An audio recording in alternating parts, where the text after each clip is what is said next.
Si tu t'intéresses au-dessous de la création, sous quels critères un vêtement a-t-il été réfléchi ou construit? Je suis là pour y répondre tout de suite après ça.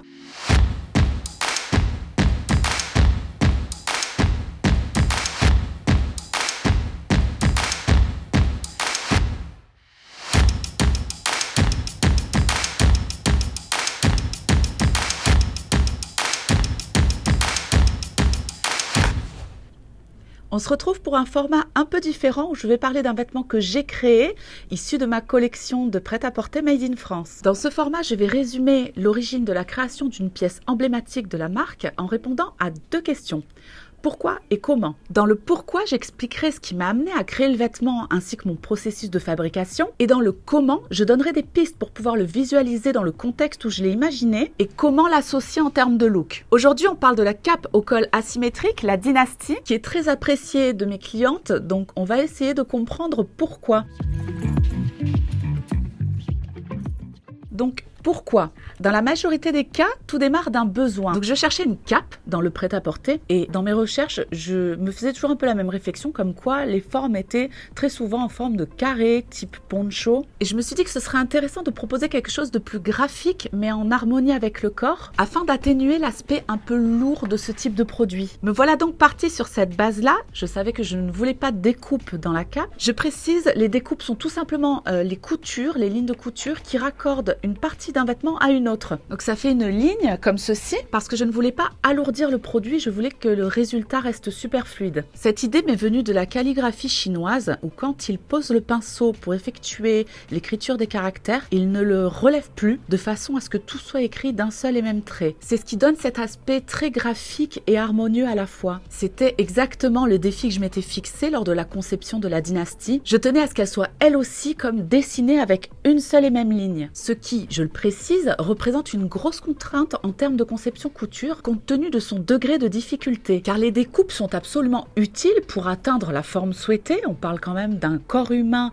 sur lequel un vêtement va devoir s'articuler, voire même indispensable pour pouvoir faire rentrer votre patronage dans la laisse du tissu. Donc la laisse du tissu, c'est la largeur maximum que vous puissiez avoir pour effectuer votre découpe du vêtement. Et très souvent, cette largeur ne sera pas suffisante pour couper un vêtement d'une traite. C'est impossible. Et votre patronage est lui aussi composé de morceaux qui vont être raccordés, puis cousus ensemble, c'est ce qu'on appelle le montage. Pour pouvoir passer à travers cette contrainte et arriver au bout de mon processus de création, il m'a fallu pas moins d'une trentaine d'essais avant d'arriver à un résultat acceptable et agréable, surtout à mes yeux. Le plus difficile a été de trouver des astuces de montage avec les raccords aux bons endroits pour avoir cet effet cap manga un petit peu mélangé au chic parisien. La principale contrainte de réalisation réside dans le raccord entre le biais du tour complet de la cape et celui du col. Il y a deux parties dans ma cape, il y a le col d'un côté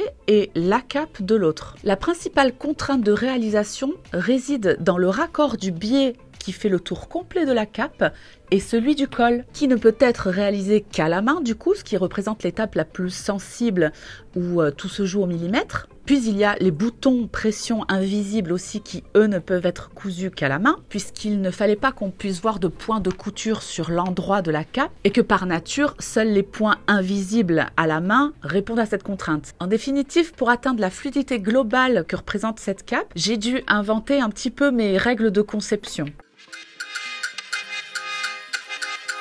Comment porter la Dynasty? Alors là, encore une fois, si j'ai souhaité partir sur une cape fluide et féminine, c'est parce que je trouve que quand on porte une robe habillée et qu'on veut se couvrir le soir en mi-saison, il n'y a rien de plus pratique que la cape. J'essaye tout simplement de me projeter et de réfléchir aux contraintes que j'ai habituellement, et cela m'éclaire pour voir sans quoi ma cape peut constituer un produit fort visuellement tout en restant utile. Je ne me vois pas forcément mettre une veste ou un manteau par-dessus une robe de soirée qui aurait par exemple des manches à volume, des manches à volant, ou des manches papillons, tout ce genre de robes qui ne passent pas dans les manches d'un manteau. La cape, elle, au contraire, a cette fonction de couvrance totale sans pour autant entraver vos mouvements ou dénaturer votre tenue. En résumé, ce sera une super pièce à porter par-dessus une robe d'hiver ou de printemps, de forme trapèze, patineuse ou encore droite. Dans beaucoup de cas, pour la marque, on nous la demande pour des événements particuliers de type mariage, événements, baptême, cérémonie, car il y a peu de propositions chic et abordables du même acabit sur le marché du prêt-à-porter. Bon, sans compter que la nôtre a une histoire et qu'elle est fabriquée en France. Bien évidemment, le meilleur aspect dans tout ça, c'est que c'est une cape qui va pouvoir se reporter très facilement au quotidien, notamment pendant la période automne-hiver. Et on nous a également vanté son utilité pour les soirs d'été un peu frais, selon où on se trouve en France, ça peut être utile aussi.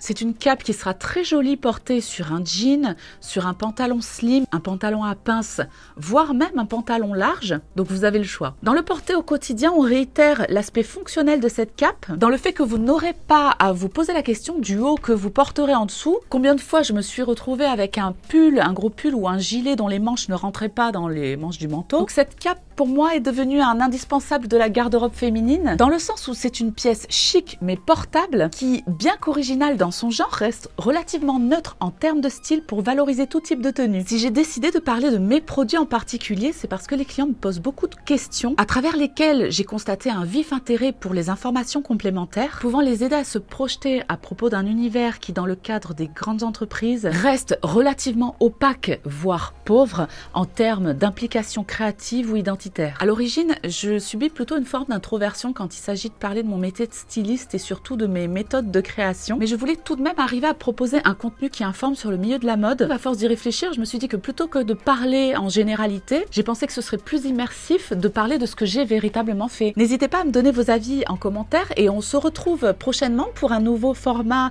Pourquoi Comment et on parlera d'un autre produit issu de la marque. À bientôt!